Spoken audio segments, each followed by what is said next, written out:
Bible is. It's right up to date with all these global headlines. Two countries are pushing for a global currency, Russia and China. That's what they really, really want. And then also something really caught my attention I'm going to put with that, and that's the biometric ID cards to 1.2 billion citizens in India. That's something else. This biometric ID, Jack, how about it? Are both of those things in the Bible too? Rexella, I'm literally shocked.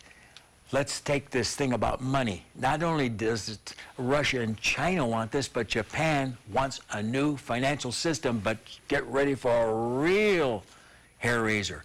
Pope Benedict XVI just announced this week that he wants to see a new financial condition in the world. And he also says, I want to see a one world government led by a one world leader.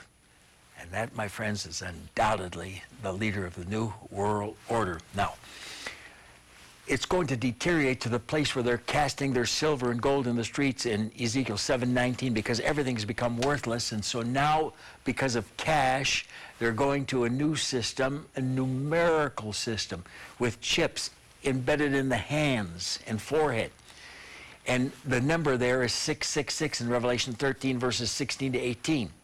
And can you believe, ladies and gentlemen, that the Bilderbergs, who created the European Union and who are now promoting Obama for the New World Order, are saying we will chip everyone by 2017, and that's, again, Revelation 13, verses 16 and 18. He calls it all, both small and great, rich and poor, free and bond, to receive a mark in their right hand or forward that no man might buy or sell save he that had the mark or the name of the beast or the number of his name. Here is wisdom, let him that understanding count the number of the Antichrist, the beast.